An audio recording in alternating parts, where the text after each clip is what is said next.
नमस्कार विद्यार्थी मित्रांनो, मी डी.आर. बारगिरे सर, संचालक विजय स्पर्धा परीक्षा केंद्र लातूर.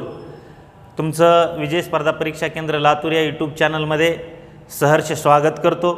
आज आपण या ठिकाणी मराठी व्याकरणातील अलंकार हा घटक अभ्यासणार आहोत. अलंकार हा घटक जो आहे हा मराठी व्याकरणातील अतिशय महत्त्वाचा घटक आहे. अलंकार या घटकावरती MPSCच्या म्हणजे राज्यसेवा मुख्य परीक्षा, त्याचबरोबर कंबाईन मुख्य परीक्षा, त्याचबरोबर MPSC जी कंडक्ट करते ग्रुप Cची परीक्षा, त्या मुख्य परीक्षेमध्ये या घटकावरती सातत्यानं प्रश्न विचारला जातो. आणि त्याचबरोबर पोलीस भरतीपासून इतर सर्व सरळ सेवेला या घटकावरती प्रश्न विचारले जातात. परंतु कुठंतरी हा टॉपिक दुर्लक्षित राहतो आणि तो व्हास्ट आहे असं समजलं जातं, म्हणून विद्यार्थी त्याच्याकडे दुर्लक्ष करतात. म्हणून तुमच्यासाठी हा या ठिकाणी मी मराठीमधील घटक घेऊन आलेलो आहे. आपण आता मराठीतील अलंकार हा घटक अभ्यासणार आहोत. तर अलंकार हा जो शब्द आहे, हा अलंकार शब्द मराठीमध्ये संस्कृत या भाषेतून आलेला आहे. कुठल्या भाषेतून आलेला आहे? संस्कृत या भाषेमधून आलेला आहे. आणि अलंकार या शब्दाचा जर आपण अर्थ पाहिला तर अलंकार या शब्दाचा जो अर्थ आहे तो अलंकार या शब्दाचा अर्थ दागिना असाही होतो. त्याचबरोबर याचाच अर्थ आभूषणे, ह्याला आपण आभूषणे असंही म्हणू शकतो, किंवा जो साज श्रंगार केलेला असतो, साज श्रंगार, ठीक आहे, यालाही आपण अलंकार असं म्हणू शकतो. मग आता ह्या तीन ज्या गोष्टी आहेत ह्या सगळ्या कशासाठी केल्या जातात? म्हणजे व्यक्ती अधिक रूपसंपन्न दिसावी, तिच्या सौंदर्यामध्ये भर पडावी, तिचं लावण्य अधिक खुलून दिसावं, यासाठी या गोष्टी केल्या जातात, है की नाही. आणि आपल्याला माहिती आहे जी स्त्री आहे, स्त्रीला मुळातच नटण्या मुरडण्याची, साज श्रंगार करण्याची ही आवड असते. आणि त्यामुळे स्त्री ही केसात, नाकात, कानात, गळ्यात, हातात किंवा पायामध्ये वेगवेगळ्या प्रकारचे दागिने परिधान करते. मग आता ही जी दागिने आहेत, ही दागिने सोन्याची किंवा चांदीचीच असावीत अशातला काहीही प्रकार नाही. एखादं साधं गुलाबाचं फूल देखील जर केसात मळलेलं असेल तर त्यामुळे स्त्रीच्या सौंदर्यामध्ये वाढ होते, तिच्या लावण्यामध्ये भर पडते, ती अधिक रूपसंपन्न दिसते. आणि ठीक आहे, मग आता स्त्रीनं परिधान केलेले किंवा स्त्रीनं बाह्य अंगावरती जे काही परिधान केलेले दागिने आहेत, हे बाह्य अंगावरती परिधान केलेले दागिने हे उतरून ठेवता येतात किंवा काढून ठेवता येतात. म्हणजे तिच्या शरीरापासून ते आपल्याला वेगळे करता येतात, मुखापासून आपल्याला ते वेगळे करता येतात. परंतु स्त्रीचे असे काही लक्षणं असतात ते तिच्या मुखापासून आणि तिच्या शरीरापासून आपल्याला वेगळे करता येत नाहीत. आणि त्याला स्त्री विभ्रम असं म्हटलेलं आहे. काय म्हटलेलं आहे त्याला? स्त्री विभ्रम असं म्हटलेलं आहे. मग आता हे जे स्त्री विभ्रम आहेत, हे स्त्री विभ्रम कुठले आहेत? कारण हे जे स्त्री विभ्रम आहेत, हे स्त्री विभ्रम तिच्या मुखापासून आणि शरीरापासून आपल्याला वेगळे करता येतात का? तर आपल्याला वेगळे करता येत नाहीत. मग हे कोणते आहेत? तर उदाहरणार्थ पहा, कटाक्ष फेकणे. आता समजा कटाक्ष फेकणे म्हणजे अशी नजर टाकणे,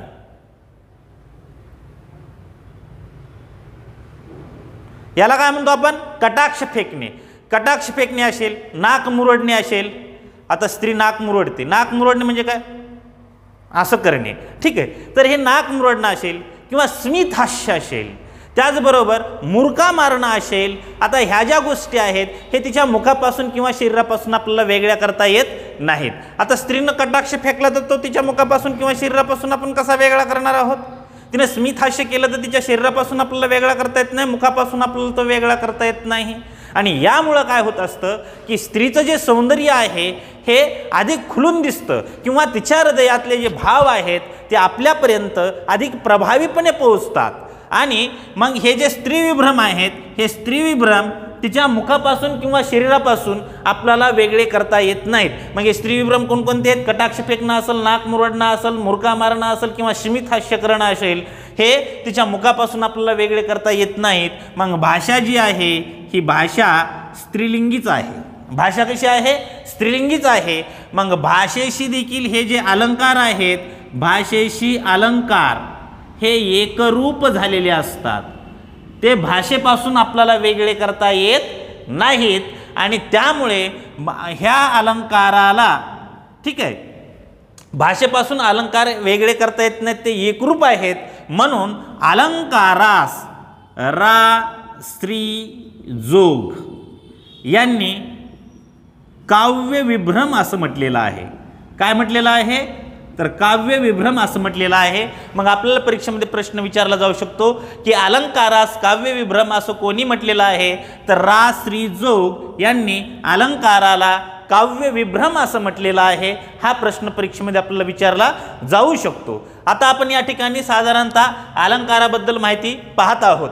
तर आता पुढे जे आहे की आपण अलंकार याचा अर्थ समजून घेतला, अलंकार भाषेशी एकरूप कसे असतात, भाषेपासून ते वेगळे कसे करता येत नाहीत हे पाहिलं. आता याच्यानंतर जे आहे हे आपण या ठिकाणी अलंकाराची व्याख्या पाहूयात. अलंकाराची व्याख्या पाहूयात, ठीक आहे.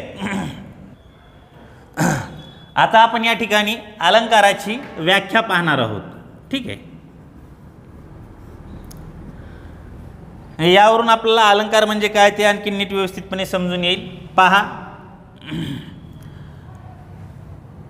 ज्यामुळे भाषेला शोभा येते, ज्यामुळे भाषेला शोभा येते, तिचे म्हणजे भाषेचे सौंदर्य वाढते, तिचे सौंदर्य वाढते व भाषेतून व्यक्त होणारा आशयार्थ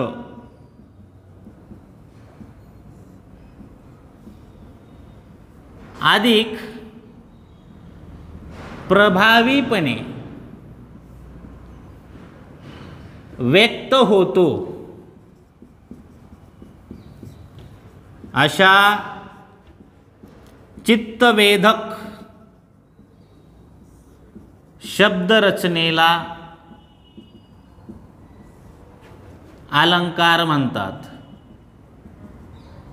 अशा चित्तवेधक शब्दरचनेला अलंकार असं म्हणतात. आता पहा काय म्हटले की ज्यामुळे भाषेला शोभा येते, तिचे सौंदर्य वाढते व भाषेतून व्यक्त होणारा आशयार्थ, म्हणजे भाषा बोलत असताना त्यातून व्यक्त होणारा जो आशयार्थ आहे तो अधिक प्रभावीपणे व्यक्त होतो.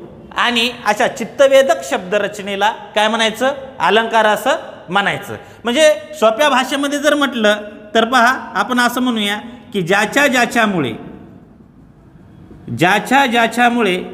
भाषेला शोभा येते किंवा भाषेला शोभा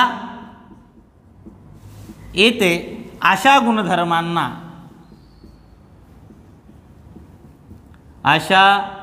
गुणधर्मांना अलंकार असे म्हणतात. अशा गुणधर्मांना अलंकार म्हणतात. आता हे आपण लक्षात ठेवायचं आहे की अलंकाराची व्याख्या आपल्याला परीक्षेमध्ये विचारली जाऊ शकते की ज्याच्यामुळे भाषेला शोभा येते अशा प्रत्येक गुणधर्माला काय म्हटलं जातं? अलंकार म्हटलं जातं, ठीक आहे. किंवा आपल्याला सरळ सरळ असं विचारलं की ज्याच्यामुळे भाषेला शोभा येते त्याला डॅश डॅश असे म्हणतात. काय म्हणतात? अलंकार असे म्हणतात, ठीक आहे. अलंकार असे म्हणतात. आता यानंतर आपण पाहूया की अलंकाराचं जे महत्त्वाचे कार्य आहे, हे महत्त्वाचे कार्य कोणते आहे? अलंकाराचं महत्त्वाचं कार्य म्हणजे भाषेला सौंदर्य प्राप्त करून देणे व भाषा समृद्ध बनविणे. भाषा समृद्ध बनविणे हे अलंकाराचं महत्त्वाचं कार्य असतं, ठीक आहे. आपल्याला परीक्षेमध्ये विचारलं जाऊ शकते की अलंकाराचे महत्त्वाचे कार्य कोणते?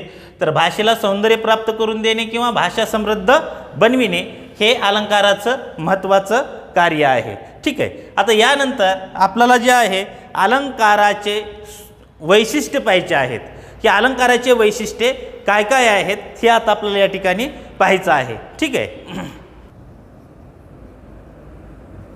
अलंकाराचे वैशिष्ट्ये.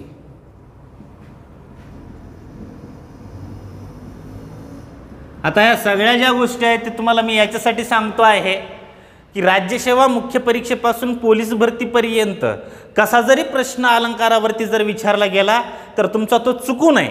हे ॲनालिटिकल क्वेश्चन जरी विचारला म्हणजे कसा जरी विचारला, कितीही आडवा तिडवा जर प्रश्न याच्यावरती जर विचारला तर तो तुमचा अजिबात चुकू नये याच्यासाठी तुम्हाला सगळ्या गोष्टी ह्या विस्ताराने या ठिकाणी सांगतो आहे.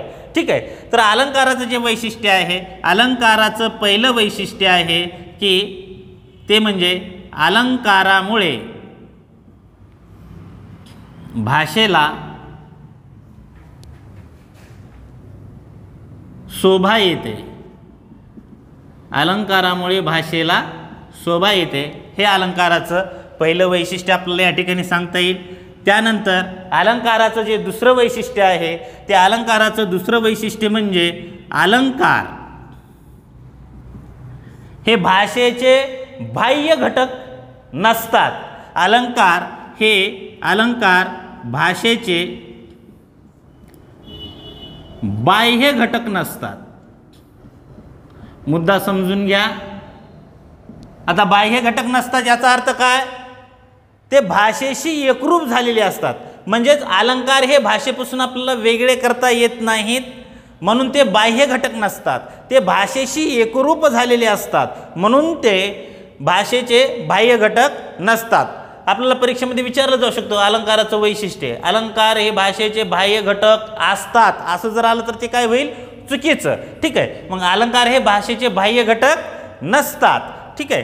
त्यानंतर तिसरा मुद्दा की अलंकार जे आहेत, अलंकार भाषेशी एकरूप झालेले असतात. एकरूप झालेले असतात. त्यानंतर आपल्याला चौथा मुद्दा या ठिकाणी सांगता येईल की अलंकार जे आहेत हे काव्य समृद्ध बनवितात. म्हणजे काव्याला समृद्ध बनविण्याचं काम जे आहे ते अलंकार करतात. मग काव्य अलंकारामुळे समृद्ध कसं होत असेल? समजा एखाद्या काव्यामध्ये किंवा साहित्यामध्ये जर अलंकारिक भाषेचा वापर केलेला असेल तर ते जे साहित्य आहे ते आपल्याला वाचावंसं वाटेल.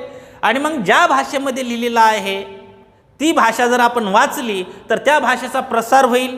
म्हणजे अनेक लोक तिचा वापर करतील आणि ती जी भाषा आहे त्या भाषेतलं जे काव्य आहे ते समृद्ध होईल, ते अनेकापर्यंत पोहोचेल. म्हणजे काव्य समृद्ध बनवण्याचं काम देखील अलंकार करतात. म्हणजे हे एकदा त्याचं वैशिष्ट्य आहे. त्याचबरोबर जे काव्यामध्ये जे काही रस आहेत म्हणजे श्रृंगार असेल, बीभत्स असेल, रौद्र असेल, शांत असेल, अद्भुत असेल, अशा प्रकारचे जे काही 9 रस आहेत ह्या रस निर्मितीस पोषक ठरतात. हे अलंकार रस निर्मितीस पोषक ठरतात. मग आपण या ठिकाणी लिहू रस निर्मितीस पोषक ठरतात. त्याचबरोबर आणखीन आपल्याला पुढचं वैशिष्ट्य सांगता येईल की अलंकार जे आहेत हे अलंकार गद्य व पद्य या दोन्हीतही आढळतात. गद्य व पद्यात आढळतात. आता गद्य आणि पद्य म्हणजे काय हे आपल्याला या ठिकाणी माहिती पाहिजे. गद्य म्हणजे आपण जी काही स्वाभाविक भाषा वापरतो म्हणजे जशास तसं बोलतो त्याचा समावेश कशामध्ये होतो? गद्यामध्ये होतो. आणि जे चालीवर लयबद्ध पद्धतीने किंवा गळ्यावर गायलं जातं त्याला आपण थोडक्यात पद्य असं म्हणतो. मग अलंकार गद्यातही आढळतात आणि अलंकार पद्यातही आढळतात, परंतु शक्यतो पद्यामध्ये त्याचा जास्त वापर केला जातो. त्याचबरोबर अत्यंत महत्त्वाचा मुद्दा आहे पुढचा की एका कवितेच्या चरणात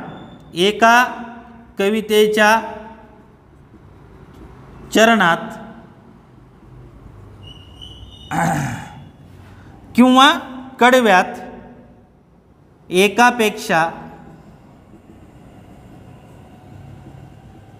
जास्त अलंकार कधी कधी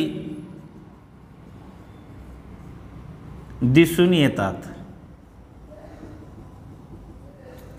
म्हणजे एकाच कवितेच्या चरणात एकापेक्षा अधिक म्हणजे 2 अलंकार त्याच्यामध्ये आपल्याला दिसून येतील, 2 अलंकाराची लक्षणं त्याच्यामध्ये दिसून येतील। हा अत्यंत महत्त्वाचा मुद्दा आहे। तुम्हाला मी पुढे हा नीट व्यवस्थित सविस्तरपणे समजून सांगण्याचा प्रयत्न करेल, कारण अगोदर तुम्हाला अलंकाराचे प्रकार सांगावे लागतील आणि अनुप्रास आणि यमक झाल्याच्या नंतर तुम्हाला कळेल की बाबा एकाच कवितेच्या चरणामध्ये कसे 2 अलंकार येतात, ते तुम्हाला त्या ठिकाणी मी हा मुद्दा स्पष्ट करून सांगेल। तर हे काय झाले, आपल्या अलंकाराची वैशिष्ट्ये झाली। मग अलंकाराची वैशिष्ट्ये कोणती आहेत, ह्याच्यामध्ये अवघड असं काहीच नाही। जर आपण हे जर नीट व्यवस्थितपणे जर समजून जर घेतलं तर आपला परीक्षेमध्ये प्रश्न चुकणार नाही। आता राज्यसेवेला अशा स्वरूपाचा प्रश्न आपल्याला विचारला जाऊ शकतो, वैशिष्ट्यावरती प्रश्न विचारला जाऊ शकतो की अलंकारामुळे भाषेला शोभा येते, अलंकार भाषेचे बाह्य घटक नसतात, अलंकार हे भाषेशी एकरूप झालेले असतात, ते काव्य समृद्ध बनविण्याचं काम करतात। त्याचबरोबर पुढचं वैशिष्ट्य सांगता येईल, ते रस निर्मितीस पोषक ठरतात, ते गद्य व पद्यात दोन्हीही ठिकाणी आढळतात आणि त्याचबरोबर एका कवितेच्या चरणात एकापेक्षा जास्त अलंकार कधी कधी दिसून येतात। या ठिकाणी सातत्यानं म्हटलेलं आहे का, नाही, कधी कधी असं म्हटलेलं आहे। ठीक आहे, लक्षात आलं। हे आपण या ठिकाणी अलंकाराची वैशिष्ट्ये पाहिलेली आहेत। आता याच्यानंतर आपण अलंकार तयार कसे होतात किंवा अलंकार बनतो कसा, हा मुद्दा आता या ठिकाणी आपण पाहणार आहोत। ठीक आहे, आता अलंकाराची वैशिष्ट्ये पाहिल्याच्या नंतर आता आपल्याला या ठिकाणी अलंकार कसे तयार होतात, अलंकार कसे तयार होतात हे आपल्याला मुद्दा या ठिकाणी पाहायचा आहे। तर पहा, सगळ्यात पहिलाचा मुद्दा म्हणजे की या ठिकाणी 2 वस्तूमध्ये साम्य दाखवून अलंकार तयार होतो। आता 2 वस्तूमध्ये साम्य दाखवून याचा अर्थ ज्या 2 सुंदर वस्तू असतात त्या सुंदर वस्तूमधलं जर साम्य दाखवलं तर त्याच्यामध्ये एक वेगळ्या प्रकारची चमत्कृती ठरते आणि त्यामुळं भाषेला शोभा येते। आता उदाहरणार्थ मला असं म्हणायचं आहे की ती मुलगी दिसायला सुंदर आहे किंवा तिचा चेहरा सुंदर आहे असं म्हणण्यापेक्षा मी जर असं जर म्हटलं की तिचे मुख चंद्रासारखे सुंदर आहे, काय झालं, तिचे मुख चंद्रासारखे सुंदर आहे। तर या ठिकाणी मुख आणि चंद्र या दोघांमधलं साम्य दाखवण्याचं काम केलेलं आहे आणि त्यामुळं एक विशिष्ट प्रकारची शब्द चमत्कृती जी आहे ती या ठिकाणी निर्माण झालेली आहे। त्याचबरोबर दुसरा मुद्दा आपल्याला सांगता येईल म्हणजे साम्य दाखवून देखील अलंकार तयार होतो।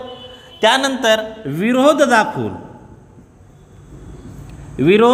दाखवून देखील अलंकार तयार होतो। मग आता विरोध दाखवून कसं, समजा आता मी असं म्हटलं, जरी आंधळी मी तुला पाहते, आता या ठिकाणी विरोध आहे की नाही, विरोधाभास आहे की नाही, जरी आंधळे मी तुला पाहते म्हणजे आंधळा असताना आणि पाहणं ह्या 2 गोष्टी ज्या आहेत एकमेकाच्या विरोध आहेत, बरोबर आहे, परंतु त्याचा मतितार्थ आपल्याला या ठिकाणी पाहावा लागतो। ठीक आहे, त्याचबरोबर मी असं म्हटलं की समजा दिवस उजाडताच सूर्य मावळला, आता दिवस उजाडताच सूर्य कसा मावळेल, त्याचा मतितार्थ काय आहे की एखादी गोष्ट उदयाला येताच तिचा अस्त होणे, तिचा शेवट होणे। ठीक आहे, म्हणजे आपल्याला या ठिकाणी विरोध दाखवून देखील अलंकार तयार होतो हे सांगता येईल। त्याचबरोबर तिसरा मुद्दा सांगता येईल की बाबा एखादी गोष्ट जी आहे ती आवश्यकतेपेक्षा जास्त फुगवून सांगून देखील आपल्याला म्हणजे अलंकार तयार होतो। उदाहरणार्थ कसं पहा, मी जर असं जर म्हटलं म्हणजे वाजवीपेक्षा अधिक आपल्याला काहीतरी सांगून त्या ठिकाणी सांगता येतं, त्यावेळेला देखील अलंकार तयार होतो। म्हणजे कसं पहा, मी असं म्हटलं की हरभऱ्याच्या झाडाखाली हत्ती झोपला, आता हे वाजवीपेक्षा जास्त फुगून सांगणं आहे की नाही। किंवा मी असं म्हटलं ती रडली समुद्राच्या समुद्र, डोळ्यातून एक थेंब गळत नाही, समुद्राच्या समुद्र कसं होईल बाबा, मग वाजवीपेक्षा अधिक हे सांगणं आहे की नाही, आवश्यकतेपेक्षा जास्त आहे की नाही, आहे की नाही, म्हणजे अतिशयोक्ती करून सांगणं आहे की नाही। 1 होता गहू त्याच्या पोळ्या झाल्या 9, आता एका गव्हाच्या पोळ्या 9 होतील का, म्हणजे वाजवीपेक्षा कसं आहे हे अधिकचं सांगितलेलं आहे। किंवा मी असं म्हटलं की एकदा एका सुईच्या नाकातून हत्तीने उडी मारली व दुधाच्या पेल्यात पडून तो मेला, शक्य आहे काय, शक्य आहे, म्हणजे सुईच्या नाकातून म्हणजे जे काही आपण दोरा ओवतो त्याला सुईचं नाक असं म्हटलेलं आहे, संबोधलेलं आहे. त्याच्यातून हत्ती उडी मारेल का? बरं तो एका दुधाच्या पेल्यामध्ये बुडून मरेल का? नाही. म्हणजे हे असं म्हटल्याच्या नंतर एक वेगळ्या प्रकारचं सौंदर्य भाषेला प्राप्त होतं आणि त्या ठिकाणी गोडवा निर्माण होतो. त्यामुळं अशाही पद्धतीनं भाषेचा अलंकार त्या ठिकाणी तयार होतो. त्याचबरोबर कधी कधी काय होतं, जी अक्षरांची रचना आहे त्या अक्षर रचनेमुळे नाद निर्माण होऊन, अक्षर रचनेमुळे नाद निर्माण होऊन देखील अलंकार तयार होतो. अक्षर रचनेच्या नाद निर्माणामुळे म्हणजे तयार होणारा अलंकार म्हणजे कसं ते पहा. आता जर मी असं जर म्हटलं, ठीक आहे, पाय असावे जमिनीवरती, पाय असावे जमिनीवरती, अंबर कवेत घेताना, अंबर म्हणजे आकाश, पाय असावे जमिनीवरती अंबर कवेत घेताना, हसू असावे ओठावरती काळीज काढून देताना, हसू असावे ओठावरती काळीज काढून देताना. आता या ठिकाणी घेताना देताना असं म्हटल्याच्या नंतर एक प्रकारची चमत्कृती, शब्द चमत्कृती ठरलेली आहे. अक्षरांच्या रचनेमुळे त्या ठिकाणी भाषेला सौंदर्य प्राप्त झालेलं आहे. म्हणून अक्षर रचनेमुळे देखील काय होत असतो, त्या ठिकाणी अलंकार निर्माण होत असतो. ठीक आहे. आता मी असं म्हटलं, समजा सोसता सोसेना संसाराचा ताप, संसारात पडल्यावरच कळतं, सोसता सोशेना संसाराचा ताप. या ठिकाणी स या अक्षरामुळे एका विशिष्ट प्रकारचं सौंदर्य प्राप्त होतं आणि त्यामुळे त्या ठिकाणी भाषेला किंवा त्या वाक्याला गोडवा प्राप्त होतो.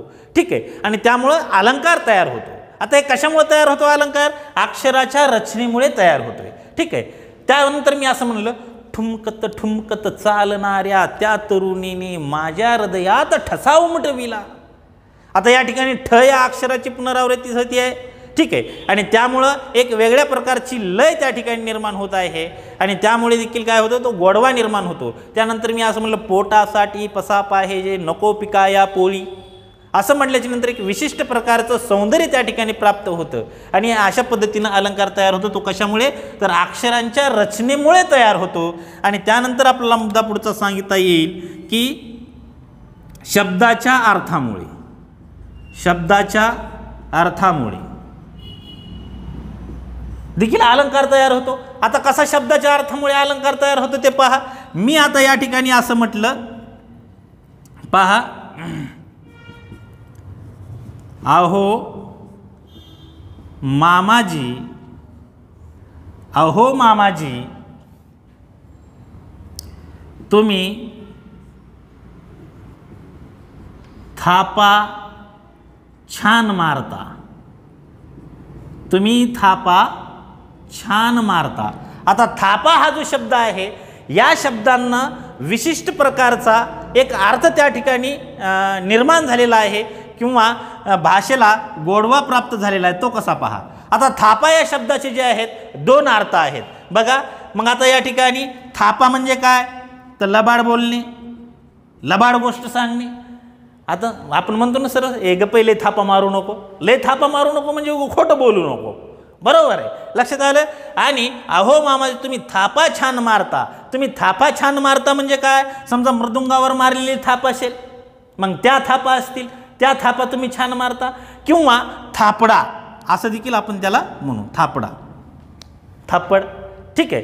त्या असा त्या ठिकाणी अर्थ निर्माण होतो. म्हणजे भाषेत वेगळ्या प्रकारचा काय होतो, गोडवा निर्माण होतो. म्हणजे दुही अर्थानं आपल्याला या ठिकाणी बोलता येतं आणि भाषेला त्या ठिकाणी वेगळ्या प्रकारचं सौंदर्य त्या ठिकाणी प्राप्त होतं आणि त्यामुळे देखील अलंकार प्राप्त होतो. आता हा अलंकार कशामुळे तयार झालेला, कोणता अलंकार आहे, कसा आहे, हे आपण पुढे पाहणार आहोत. परंतु अलंकार तयार कसा होतो हे तुम्हाला या ठिकाणी मी सांगतोय की थापा या शब्दाचे जे काही दोन अर्थ आहेत त्या दोन अर्थामुळे त्या ठिकाणी तो अलंकार तयार झालेला आहे. लक्षात येते. त्यानंतर मी असं म्हटलं, चला नागडे. आता चला नागडे म्हटल्याच्या नंतर थोडं बारीक विचार करून पहा बरं, ह्याच्यामध्ये दोन अर्थ दडलेले आहेत. मग ह्याची आपण जर फोड जर केली, पहा असं जर केलं, एका ह्याचा अर्थ होईल नागडे, ह्याचा अर्थ होईल नग्न. ठीक आहे, काय होईल, नग्न. आणि दुसरा जो अर्थ आहे या दुसरा अर्थ काय होईल,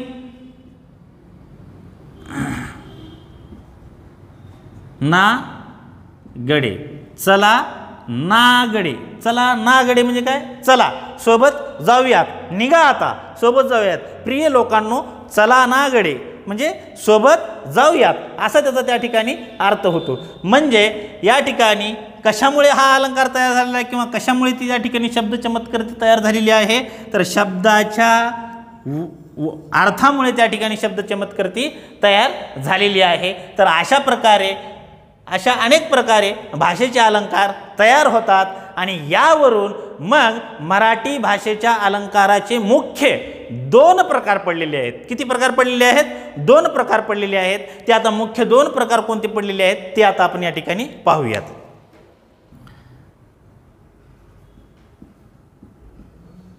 अलंकाराचे मुख्य प्रकार किती आहेत? हे 2 आहेत. ठीक आहे. अलंकाराचे मुख्य प्रकार किती आहेत? 2 आहेत. मग आता हे 2 अलंकाराचे मुख्य प्रकार कोणते आहेत त्याच्यावरती परीक्षेमध्ये कसं प्रश्न विचारला जातो हा त्याच्या म्हणजे वैशिष्ट्यसहित आपण या ठिकाणी पाहणार आहोत. ठीक आहे.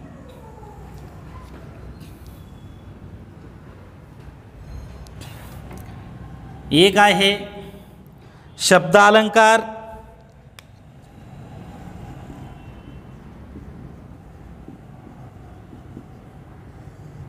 आणि दुसरा आहे अर्थ अलंकार.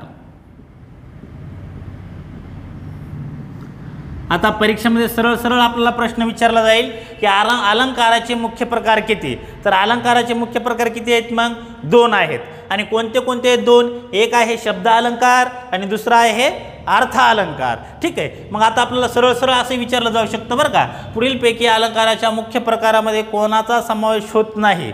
मग असं लिहितील ते शब्द अलंकार, अर्थ अलंकार, उपमा अलंकार आहे की नाही, श्लेष अलंकार आणि ओळखा. मग श्लेष अलंकार आणि उपमा अलंकार हे मुख्य प्रकार आहेत का? नाही, कारण याचे पडलेले ते प्रकार आहेत. मुख्य प्रकार कोणते आहेत? शब्द अलंकार आणि अर्थ अलंकार. एक बारकाईने या ठिकाणी कुठलाही घटक तयारी करत असताना तो समजून घेणं अत्यंत महत्त्वाचं आहे, म्हणजे आपल्या परीक्षेमध्ये मार्क कटत नाहीत. आता शब्द अलंकार म्हणजे काय हे आपण या ठिकाणी पाहूयात. मुद्दा क्रमांक 1 याचा आपण हा पाहूया की शब्द अलंकार म्हणायचं कशाला. शब्द अलंकार म्हणायचं कशाला, तर साधा आहे, सोपा आहे. अक्षर रचनेमुळे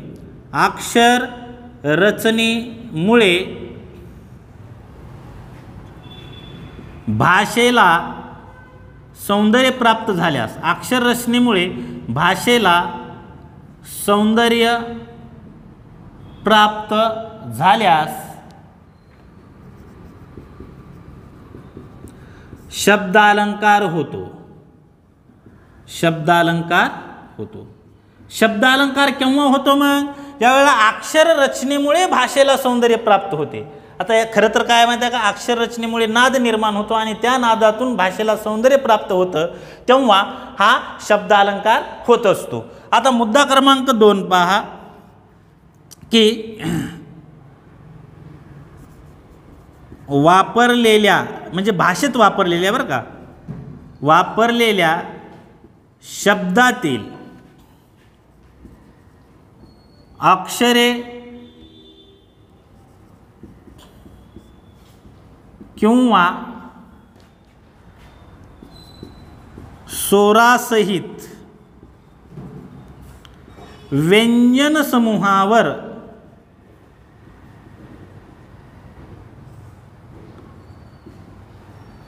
आधारित असणारे जे काही अलंकार आहेत त्यांना आपण शब्द अलंकार असं म्हणू शकतो. म्हणजे कसं माहिती आहे का, ह्या दोन्हीचाही अर्थ सारखाच आहे. बघा, वापरलेल्या शब्दातील अक्षरे किंवा स्वरासहित व्यंजन समूहावर आधारित जे अलंकार असतात त्यांनाही शब्द अलंकार असं म्हटलं जातं. कसं ते पहा. आता शब्द कशापासून बनतो? अक्षरापासून. अक्षर कशापासून बनतात? स्वर आणि व्यंजनापासून बनतात. मग एखादा स्वर किंवा एखादा व्यंजन याची देखील सारखी पुनरावृत्ती होत असेल आणि एक या प्रकारचा नाद निर्माण होत असेल तर त्याही ठिकाणी काय होत असतो? शब्द अलंकार होत असतो. ठीक आहे. मग आता या ठिकाणी महत्त्वाचा मुद्दा आहे की यामध्ये चमत्कृती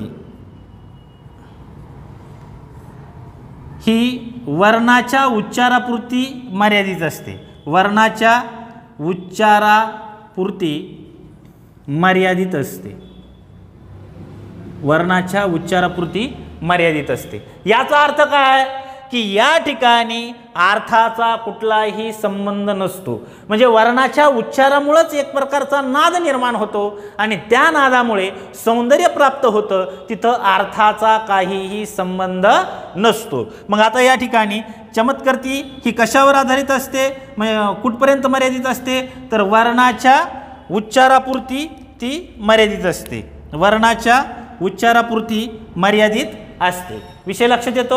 आता या ठिकाणी पुढचा मुद्दा आहे की इथं अर्थाचा काहीही संबंध नसतो, अर्थाचा संबंध नसतो। आता हे सगळे मुद्दे तुम्हाला पुढं अलंकार पाहिल्याच्या नंतर स्पष्ट होऊन जातील की इथं अर्थाचा काहीही संबंध नसतो। आता ह्याला अपवाद आहे,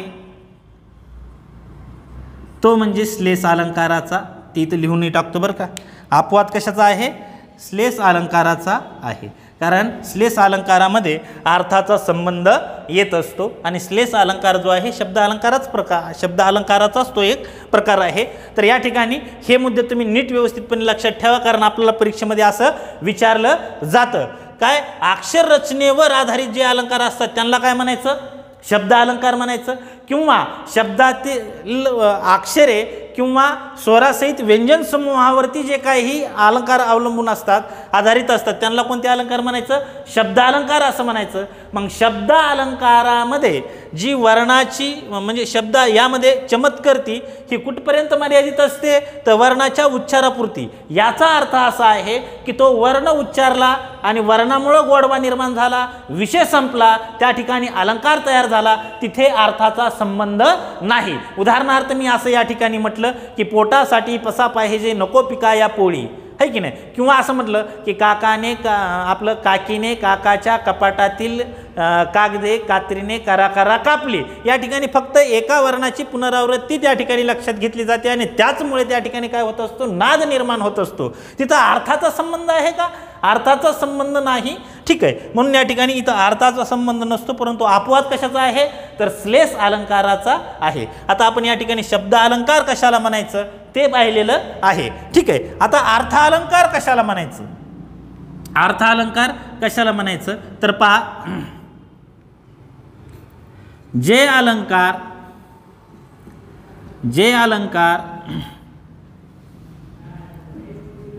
वापरलेल्या शब्दाच्या अर्थावर अवलंबून असतात, शब्दाच्या अर्थावर अवलंबून असतात।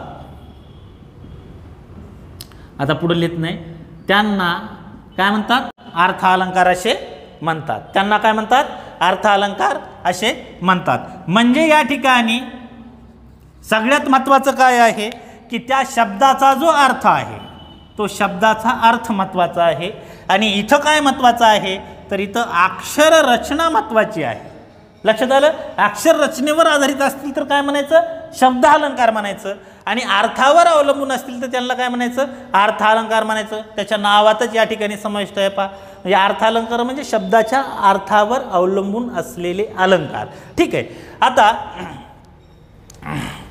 पुढचा मुद्दा आपल्याला या ठिकाणी हा पाहायचा आहे, पहा की या ठिकाणी आपल्याला दुसरा मुद्दा असा सांगता येईल की यामध्ये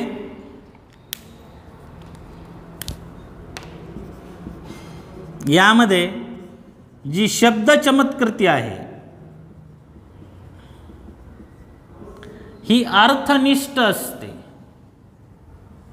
अर्थनिष्ठ असते म्हणजे अर्थावर आधारित असते। कशावर आधारित असते, अर्थावर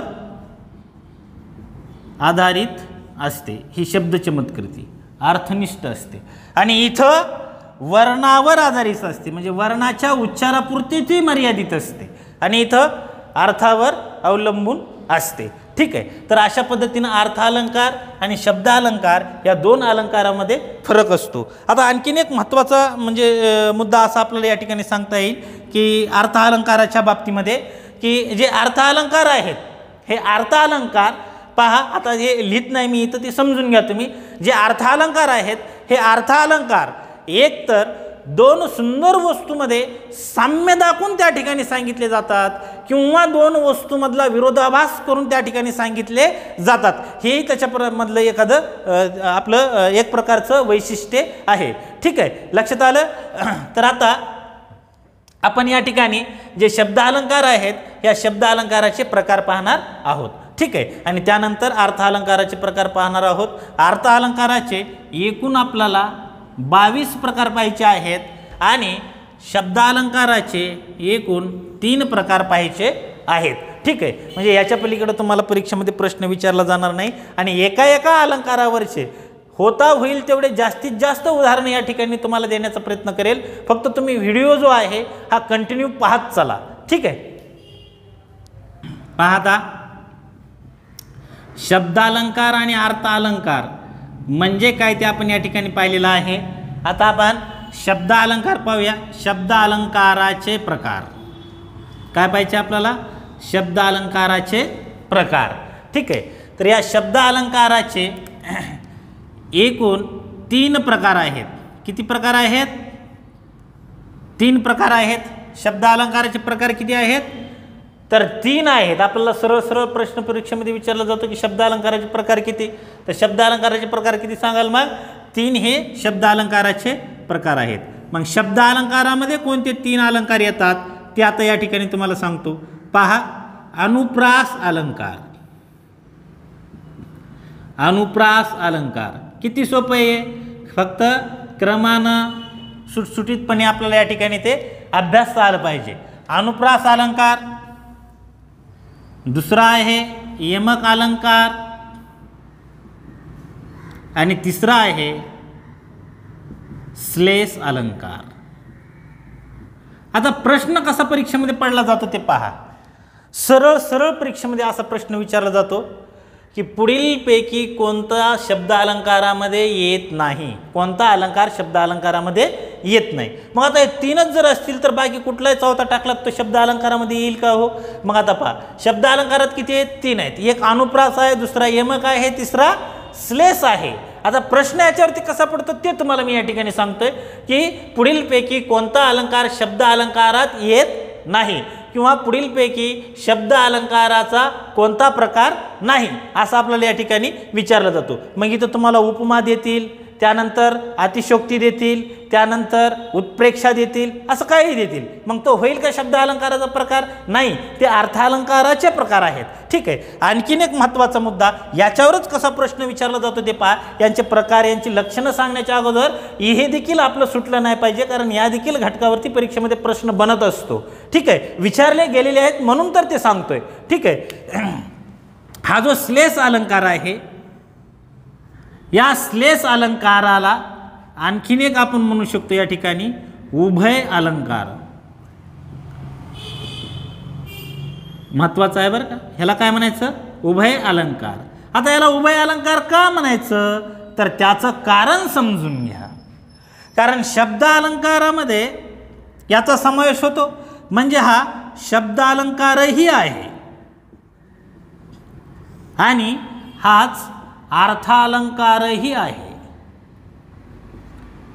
मग आपल्याला सरळ परीक्षेमध्ये असा प्रश्न विचारला जातो की शब्द अलंकार व अर्थ अलंकार या 2 प्रकारामध्ये येणारा अलंकार कोणता?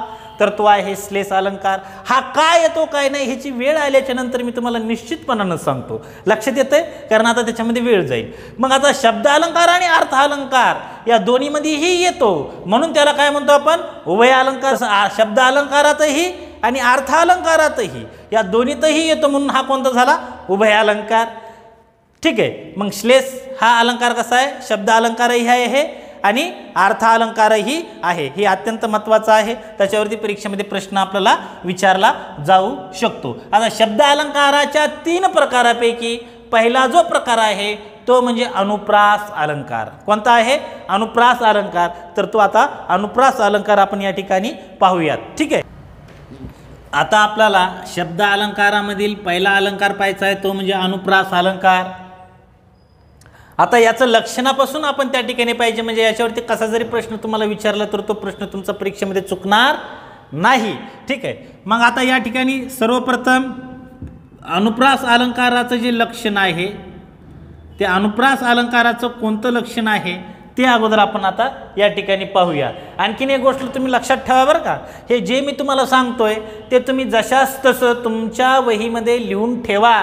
वही आणि पेन काढूनच तुम्ही बसा, ठीक आहे। व्हिडिओ पॉज करा आणि तुम्हाला जिथं आवश्यक वाटतंय तिथं तुम्ही ते लिहून घेणं गरजेचं आहे। आता पहा याचं लक्षण काय किंवा याचं वैशिष्ट्य काय ते आपण या ठिकाणी पाहूयात की अनुप्रास अलंकार नेमकं म्हणायचं कशाला, तर अनुप्रास अलंकार म्हणजे एखाद्या वाक्यात किंवा कवितेच्या चरणात एका किंवा अधिक वर्णांची पुनरावृत्ती होऊन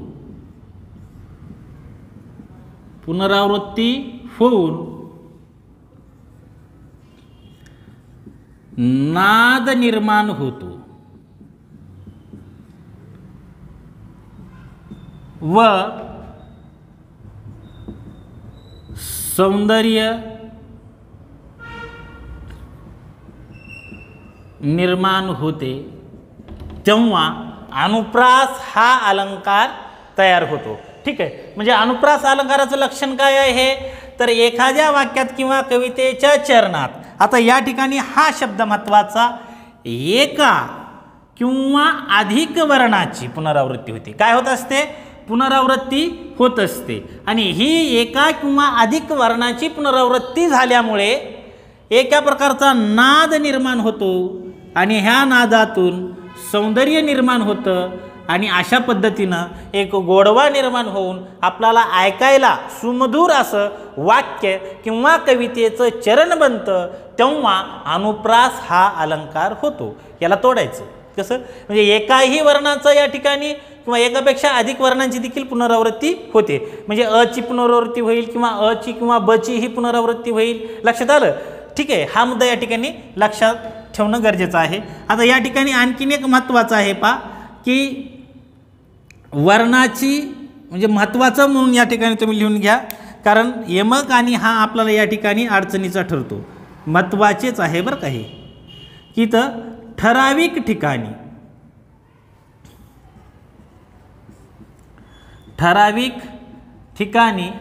वर्णाची पुनरावृत्ती होत नाही। अनुप्रास अलंकारामध्ये ठराविक ठिकाणी वर्णाची पुनरावृत्ती होते का, नाही। पहा दोन अलंकार आहेत तिथं म्हणजे वर्णाची पुनरावृत्ती होते, एक आहे यमक अलंकार आणि दुसरा आहे अनुप्रास अलंकार। यमक अलंकारामध्ये मात्र ठराविक ठिकाणी होते, कुठल्या अलंकारामध्ये, यमक अलंकारामध्ये ठराविक ठिकाणी होते आणि अनुप्रास अलंकारामध्ये ठराविक ठिकाणी होत नाही। हा मुद्दा या ठिकाणी लक्षात ठेवणं गरजेचं आहे। कसं काय हे तुम्हाला आता पुढे यमक अलंकार आणि अनुप्रास झाल्याच्या नंतर सगळं उलगडून सांगतो, ठीक आहे, लक्षात येतंय। तर पहा अनुप्रास अलंकाराचं लक्षण आपण या ठिकाणी पाहिलेलं आहे आणि महत्त्वाचं आहे की या ठिकाणी ठराविक ठिकाणी त्याची पुनरावृत्ती होते का, तर ठराविक ठिकाणी पुनरावृत्ती होत नाही। मग ठराविक ठिकाणी पुनरावृत्ती कशाची होते, यमक अलंकाराची होते, ठीक आहे, लक्षात येतंय। आता आपण या ठिकाणी आपलं अनुप्रास अलंकाराचे उदाहरणं पाहणार आहोत। आता या ठिकाणी काय म्हणले, एका किंवा अधिक वर्णांची पुनरावृत्ती होते तेव्हा नाद निर्माण होतं आणि सौंदर्य निर्माण होतं, तर ते कसं होतं हे उदाहरणांच्या माध्यमातून आपण आता पाहूयात, ठीक आहे। बघा आता विद्यार्थी मित्रांनो, आपल्याला अनुप्रास अलंकाराची या ठिकाणी उदाहरणे पाहिजे आहेत, ठीक आहे। आता अनुप्रास अलंकाराचं आपण लक्षण काय पाहिलेलं आहे की अनुप्रास अलंकारामध्ये जे अक्षरं आहेत ह्या अक्षरांची पुनरावृत्ती होत असते। मग एक अक्षर असतील किंवा एकापेक्षा अधिक अक्षर असतील, हा दुसरा महत्त्वाचा मुद्दा। आणि त्याचबरोबर तिसरा महत्त्वाचा मुद्दा काय आहे याच्यामध्ये, की अक्षरांची पुनरावृत्ती ही ठराविक ठिकाणी होत नाही, ठीक आहे। म्हणजे याला ठराविक ठिकाणीच त्याची पुनरावृत्ती व्हावी अशा प्रकारची त्याच्यावरती मर्यादा नाही। आता उदाहरण आपण या ठिकाणी पाहूयात की पहा, पहिलं पोटासाठी पसा पाहिजे नको पिका या पोळी, या ठिकाणी प प प प ची या ठिकाणी पुनरावृत्ती झालेली आहे, म्हणून हा कुठला अलंकार होईल? अनुप्रास अलंकार होईल. त्यानंतर पहा, सोसता सोशेना संसाराचा ताप, या ठिकाणी स ची पुनरावृत्ती झालेली आहे, म्हणून त्या ठिकाणी हा अनुप्रास अलंकार आहे. संत म्हणती सप्तपदे सहवासे सख्य साधूशी घडते. आता या ठिकाणी स ची पुनरावृत्ती झालेली आहे. हा प्रश्न अनेकदा परीक्षेमध्ये विचारलेला आहे, MPSC ने देखील याच्यावरती विचारलेलं आहे. ठीक आहे. त्यानंतर पहा, सोपर बाळाबळ नेमुनी बालीस बहु बायकात बडबडला, तर याच्यामध्ये ब या अक्षराची पुनरावृत्ती झालेली आहे, त्याचबरोबर ल या अक्षराची पुनरावृत्ती झालेली आहे, म्हणून हा देखील काय आहे? अनुप्रास हा अलंकार आहे. त्यानंतर पहा, पेटविले पाषाण पठारावरती शिवबांनी गळ्यामध्ये गरिबाच्या गाजे संताची वाणी, तर या ठिकाणी वरी प ची पुनरावृत्ती झालेली आहे, इथं ग ची पुनरावृत्ती झालेली आहे, म्हणून हा अलंकार कोणता आहे? तर हा अनुप्रास हा अलंकार आहे. काटेकोर कायद्यापुढे कोणाचे काही चालत नाही, क या अक्षराची या ठिकाणी पुनरावृत्ती झालेली आहे. पुढे पहा, मोठेपणाचा मार्ग मरणाच्या मैदानातून जातो, म्हणजे मोठेपण प्राप्त करणं एवढं सोपं नाही असा त्याचा मथित अर्थ आहे. तर या ठिकाणी म ची पुनरावृत्ती झालेली आहे. त्यानंतर पहा, घेता झेप घळीतून खळखळ फेसाळले ओहळ, खळखळ फेसाळले ओहळ, तर या ठिकाणी ळ ची पुनरावृत्ती झालेली आहे. आता पहा, इथं ठराविक ठिकाणी झालेली आहे का? इथं दुसऱ्या ठिकाणी आहे, इथं दुसऱ्या ठिकाणी, चौथ्या ठिकाणी, इथं तिसऱ्या ठिकाणी, इथं तिसऱ्या ठिकाणी, म्हणजे शेवटच्या ठिकाणी. परंतु ही ठराविक ठिकाणी आहे का? नाही, परंतु पुनरावृत्ती झालेली आहे आणि त्यामुळे एक प्रकारचा खळखळ फेसाळले ओहळ अशा प्रकारचा एक नाद निर्माण झालेला आहे, म्हणून हे कशाचं उदाहरण होईल? अनुप्रास अलंकाराचं होईल. मनमोहिनी मोहक तुझा मोहरा माझ्या मनातून मावळता मावळेना, आता या ठिकाणी म ची पुनरावृत्ती झालेली आहे, म्हणून हा देखील कशाचा कोणता अलंकार आहे? अनुप्रास हा अलंकार आहे. आता आणखीन अलंकाराची उदाहरणं आपण पाहूयात. अनुप्रास अलंकाराचं आता पुढचं उदाहरण पहा विद्यार्थी मित्रांनो. बघा इथं 10वं उदाहरण, हिमालयाच्या हिमशिखरावर हेमा मालिनी हसत हसत हिंडत होती. आता याच्यामध्ये ह या अक्षराची पुनरावृत्ती झालेली आहे आणि त्यामुळे नाद निर्माण होऊन सौंदर्य प्राप्त झालेलं आहे, म्हणून हा अनुप्रास अलंकार आहे. आपण आलात आम्ही आपले आभारी आहोत, आ या अक्षराची या ठिकाणी पुनरावृत्ती झालेली आहे. त्यानंतर पहा, आता हा जो प्रश्न आहे हा डिपार्टमेंटल STI 2011ला विचारलेला आहे बरं का. रजत नील ताम्र नील स्थिर पल जल पल सलील, तर या ठिकाणी ल ची पुनरावृत्ती झालेली आहे, म्हणजे कृष्णाच्या लीलेवरती या ठिकाणी भाष्य केलेलं आहे. सलील याचा अर्थ होतो लीला आणि या सलीलचा अर्थ होतो पाणी. काय होतो? पाणी. ठीक आहे. त्यानंतर पहा, गडद निळे जलद भरून आले, जलद म्हणजे ढग. ठीक आहे. तर या ठिकाणी ग ची या ठिकाणी पुनरावृत्ती झालेली आहे, ड ची ही पुनरावृत्ती झालेली आहे, द ची ही पुनरावृत्ती झालेली आहे, म्हणजे एकापेक्षा अधिक अक्षरांची याच्यामध्ये पुनरावृत्ती झालेली आहे की नाही. त्यानंतर ळ ची पुनरावृत्ती झालेली आहे आणि एक प्रकारचा नाद निर्माण झालेला आहे. दामोदर दासा दे अनुमोदन हरावया ही नवरी, तर आता या ठिकाणी हरावया, आता हरविण्याचा हा प्रकार लय जुना आहे, म्हणजे पळविण्यासाठी आपल्या भाषेमध्ये. ठीक आहे. म्हणजे नवरीला पळविण्यासाठी अनुमोदन मागते. ठीक आहे. दामोदर दासा दे अनुमोदन ही हरावया नवरी. ठीक आहे. हरावया म्हणजे सोबत घेऊन जाणे किंवा पळवून घेऊन जाणे. ठीक आहे. जसं रुक्मिणीला श्रीकृष्णाने नेलं होतं तेव्हापासूनची ही प्रथा आहे. ठीक आहे. आता तशा अनेक रुक्मिणींचं हरण होतं आहे. ठीक आहे. हरण नाही म्हणजे हरविलं जातं त्यांना. ठीक आहे. हाय म्हण तर माय निघे जाय पळत पाय मर्दूल तरी काय, तर या ठिकाणी ह्या देखील डिपार्टमेंटल असिस्टंट 2011 म्हणजे MPSCने विचारलेला प्रश्न आहे.